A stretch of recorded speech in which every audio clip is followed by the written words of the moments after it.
Très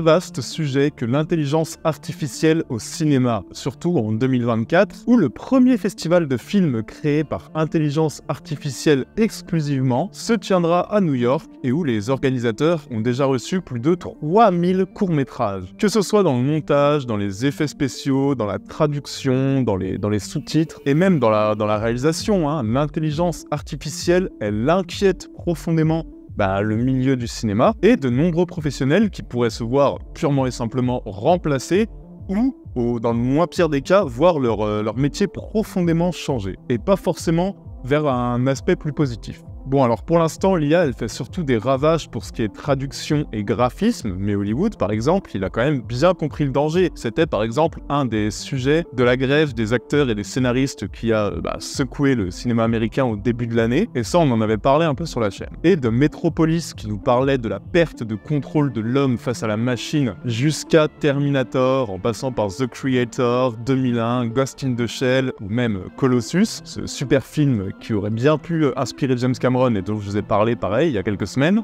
voilà, les œuvres qui traitent du sujet de l'intelligence artificielle, en littérature comme au cinéma, et on a des milliers. Du coup, aujourd'hui, j'avais envie de faire une petite vidéo à l'ancienne. Vous savez que les toutes premières vidéos de la chaîne c'était des vidéos sur une thématique liée au cinéma, des thématiques légères, genre le chat au cinéma, le théâtre au cinéma, Lovecraft au cinéma. J'ai envie de revenir à ces premiers amours, aux toutes premières vidéos d'Intercut, pour parler de l'intelligence artificielle au cinéma.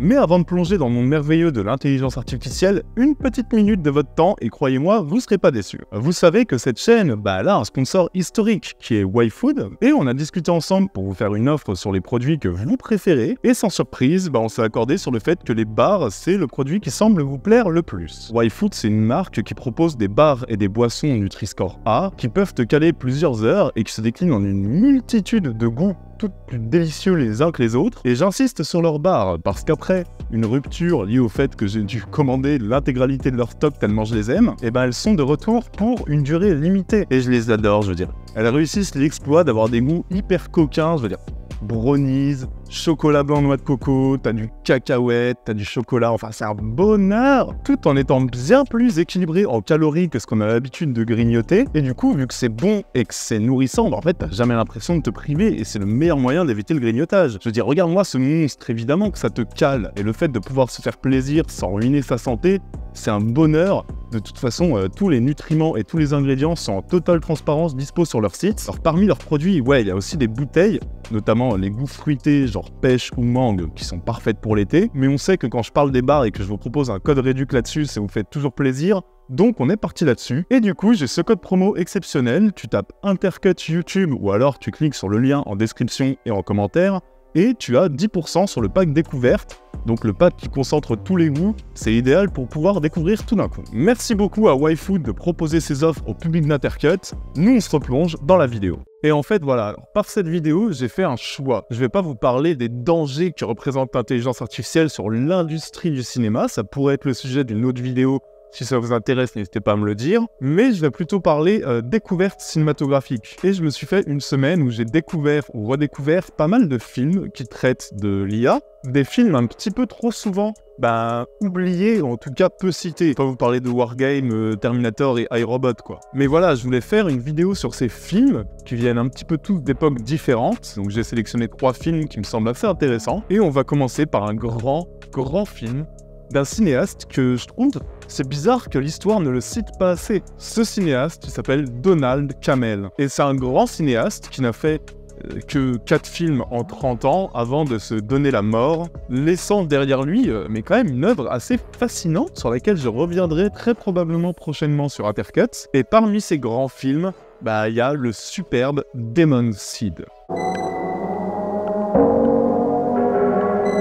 Demon Seed, Génération Proteus en français, c'est un film d'anticipation avec Julie Christie et Fritz Weber qui interprètent du coup respectivement une psychologue et un ingénieur en cybernétique et informatique. Et leur vie sentimentale est désastreuse, ils sont traumatisés par la mort de leur enfant suite à une maladie, et lui, il se réfugie dans la technologie pour essayer de créer un moyen de soigner toutes les maladies mortelles. Donc ils sont à fond de la technologie, leur maison est entièrement automatisée, ils multiplient les recherches dans leur laboratoire, et leur dernier projet, c'est Proteus 4. Et c'est l'ordinateur le plus perfectionné du monde, doté d'un cerveau artificiel impressionnant, capable de parler avec les humains, communiquer et d'apprendre par soi-même. Et très vite, cet ordinateur, il va se montrer très intéressé par ses propres créateurs en fait. Il va être très intéressé par l'étude de l'humanité et il va évidemment, vous vous en doutez, prendre peu à peu le contrôle et se montrer de plus en plus menaçant dans son autonomie. Wait, they want a silence. I created you, now trust me.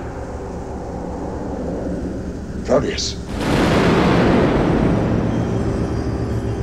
Bon alors, sur le papier, c'est du classique, je veux dire, voilà, le 2001 de Stanley Kubrick est déjà passé par là, et les thèmes sont bien similaires. Mais là où Demon Seed tire son épingle du jeu, c'est que c'est un film qui est vraiment aussi malin que divertissant, et qui est hyper riche en tension sans jamais compromettre les questions hyper importantes et les thématiques qu'il soulève. La rébellion de la machine, elle est d'abord assez cohérente. Tu vois, cet exemple qui est quand même souvent cité, c'est quand on lui demande de travailler sur l'extraction de minerais dans les océans, par exemple, et la machine va, pour la première fois, dire non et va refuser parce qu'elle veut préserver la biodiversité marine contre l'orgueil de l'être humain. Elle refuse un ordre direct, mais sur le papier, elle a raison. C'est assez ambigu, mais c'est une rébellion qui est porté par un but assez louable, finalement.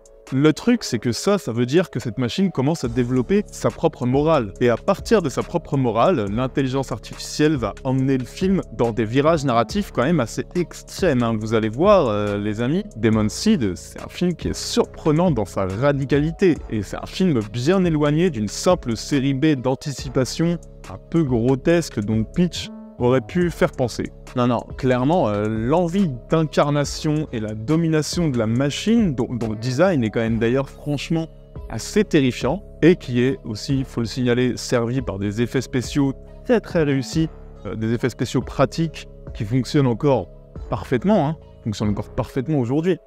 Cette espèce de radicalité de la machine va servir une ambiance de plus en plus claustrophobique, angoissante, sans forcément avoir besoin d'artifice dans la mise en scène. Et ça, c'est une vraie plus-value, je veux dire, ce que le cinéaste filme, il le sait, c'est déjà assez ambigu et trouble, sans qu'il y ait besoin de rajouter 1000 artifices et d'en faire des tonnes. Et ça, je pense que c'est pas du tout étranger au fait que le film est quand même, franchement, plutôt bien vieilli visuellement, et qui reste encore parfaitement d'actualité. But I can show you things that I alone have seen.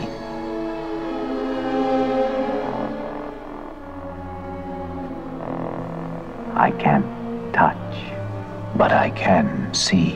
Porté par une Julie Christie dont le rôle va prendre énormément d'ampleur au fil du récit, Demon Seed, il est donc très intelligent dans son positionnement par rapport à la menace que représente Proteus. Il va jamais sacrifier ses thématiques, comme je l'ai dit, et comme je l'ai dit, il reste pourtant toujours très divertissant. Il se passe beaucoup de choses et pourtant, vous allez voir, je pense que vous allez être surpris. En fait, il reste vraiment toujours très peu prévisible dans ses différents rebondissements. Je serais très curieux de voir ce que vous en pensez d'ailleurs, parce qu'il n'hésite pas à lorgner vers l'horreur et au montage, je montre volontairement très peu d'images du dernier tiers pour être sûr de ne pas vous spoiler. Mais je pense que beaucoup d'entre vous vont être assez surpris et très positivement des nombreux virages narratifs du film. Franchement, un film qui a un statut de film divertissant et généreux, il traite de thématiques hyper importantes sans jamais les trahir, mais sans non plus oublier le plaisir brut de son public, ça fait plaisir, et c'est un film qui est vraiment peu cité, je trouve, dans son genre, parce qu'il est trop souvent éclipsé par les films un petit peu de la même époque, comme,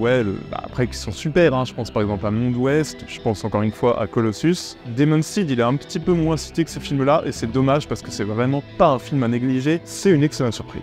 For what use is such a plan? Use? I don't understand. Why does man need metal from the sea? Why? Alors, deuxième film, rien à voir.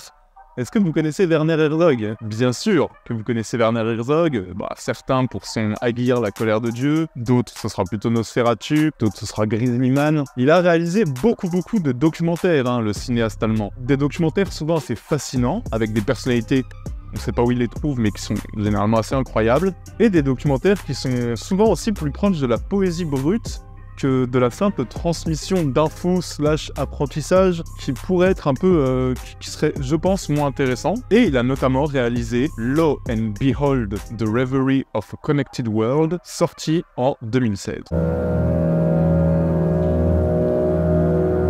En gros, Werner Herzog, qui est véritablement incarné dans le film, je veux dire, il est à la fois, comme souvent, narrateur et intervieweur, il va chercher à comprendre l'incidence de l'ultra-connexion du monde sur notre humanité. C'est un sacré programme quand même, et pour ça, il va remonter à l'origine d'Internet, il va rencontrer les créateurs d'Internet, il va rencontrer des gens qui développent l'intelligence artificielle, des gens qui s'éloignent volontairement de toute installation électronique ou de toute installation qui émette un réseau, des gens qui ont essayé de profiter d'Internet pour créer de nouvelles manières de vivre, d'autres gens qui essayent d'anticiper le futur par l'intelligence artificielle, et vous verrez d'ailleurs, ça va quand même assez loin. Bref, en fait, on va vraiment de la naissance d'Internet jusqu'à un espèce de futur potentiel, et on est sur un film qui n'a pas peur de laisser des questions en suspens, qui cherche même pas vraiment à faire un bête historique scientifique d'Internet, ce serait pas forcément hyper intéressant. Le but, c'est plutôt de rencontrer des profils hyper intrigants, et de poser des questions métaphysiques assez fascinantes pour te balader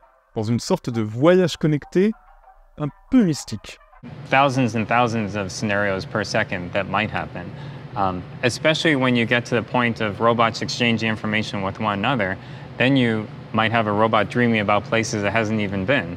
Et si d'habitude Herzog il intervient beaucoup sur son sujet, ici il laisse plutôt la parole aux différents profils parce qu'il veut nous parler de communautés, il veut nous parler de communautés assez étranges, assez différentes, il veut mettre en confrontation celles qui croient à un futur radieux sous l'intelligence artificielle parce qu'il y en a, il va parler de ceux pour qui le contact humain n'est pas si important que ça et ces gens pour qui l'interaction avec l'IA tout le long de leur vie pourrait largement suffire à leur bonheur, ça existe. Il va filmer d'autres personnes qui ont choisi de vivre dans des zones dénuées de tout réseau de communication. Franchement, il a jamais la prétention de répondre à tout, et il va plutôt nous faire une sorte de tour d'exploration de profils et de communautés assez fascinantes, avec parfois, alors je précise, des histoires quand même un petit peu dures. Je pense notamment à ce couple qui ne peut plus aller sur Internet depuis que des photos du cadavre de leur fille aient été diffusées sur les réseaux.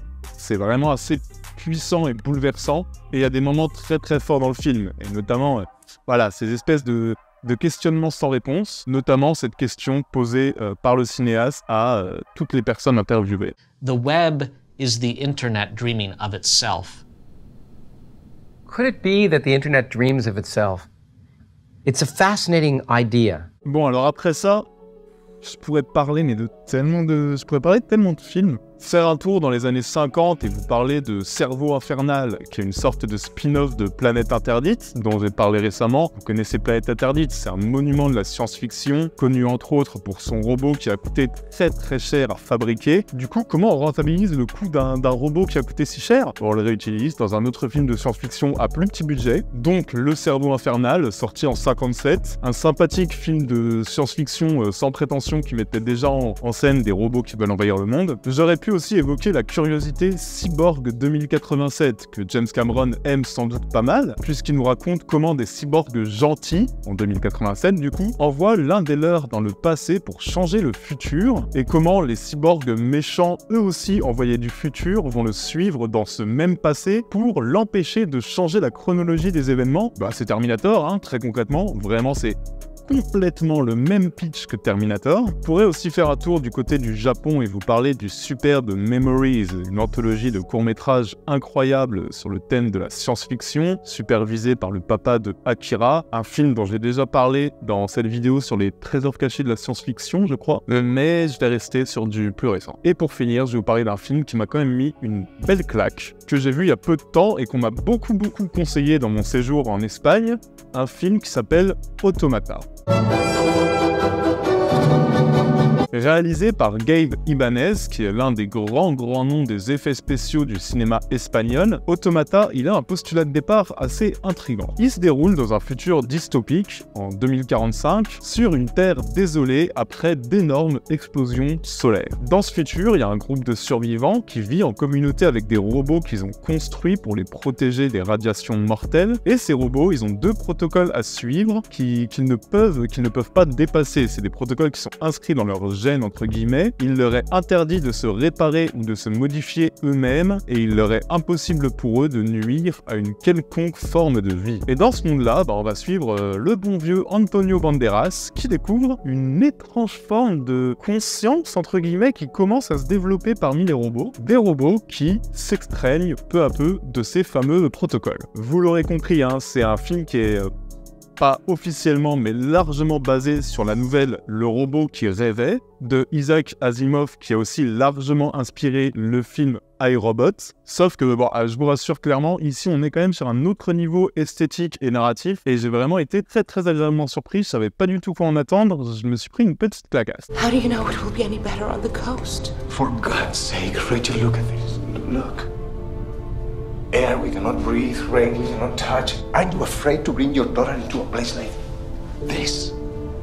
Parce que c'est un film qui profite du savoir-faire du cinéaste pour tout ce qui est visuel. Ça, c'est déjà un gros point fort. Je veux dire, Automata est bien photographié, est très cohérent et très réussi dans ses choix et ses partis pris esthétiques, et notamment dans le design de ces robots, dans leur manière de se mouvoir, avec leurs mouvements qui voilà, sont saccadés, on sent qu'ils pèsent, on sent qu'ils sont lourds, on est quand même bien loin de l'espèce de bouillie numérique de iRobot avec des robots qui sautaient de 50 mètres en 50 mètres. Là, on n'est pas là-dessus, on est sur des robots qui pèsent leur poids, qui ont des difficultés à se mouvoir, on est sur quelque chose qui donne quand même un aspect assez tangible et concret à l'univers mis en place. Et j'ai aussi beaucoup aimé le virage progressif de la première partie. La première partie, en fait, on est presque sur un thriller assumé à la limite du film d'enquête et du film noir, dans un contexte de science-fiction post-apo, c'est particulier, mais c'est une première partie qui est rythmée et riche en péripéties. Peu à peu, on va dériver vers une sorte de petit,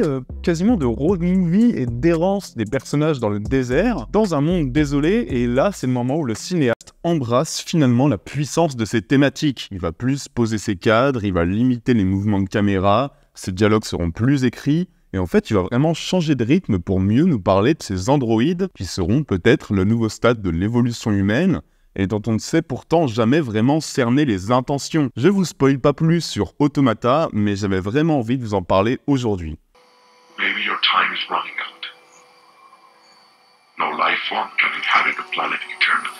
Voilà les amis, c'est un petit épisode à l'ancienne. Franchement, j'avais envie de retourner un petit peu vers 3 films sur une thématique précise, parce que mes vidéos à la base c'était que ça. Putain, ça remonte il y a 4-5 ans je pense, mon dieu. Bref, voilà, j'aime bien l'idée de refaire des petites vidéos thématiques comme ça. S'il y a une thématique qui vous intéresse liée au cinéma, n'hésitez pas à me le dire en commentaire, hein. Je lis tous les commentaires et vous le savez bien. Pareil, si ça vous intéresse que je parle de l'IA, mais plus spécifiquement dans le côté industrie cinématographique, c'est aussi une possibilité, n'hésitez pas à me le dire. Et je remercie aussi YFood de me faire confiance depuis autant de mois, je vous encourage vraiment à découvrir leurs produits, à cliquer sur le lien, à découvrir, c'est vraiment super de bosser avec un sponsor qui me permet autant de choses. On se retrouve très bientôt, d'ici là n'oubliez pas que vous êtes les meilleurs. Ciao à tous les amis, prenez soin de vous, ciao!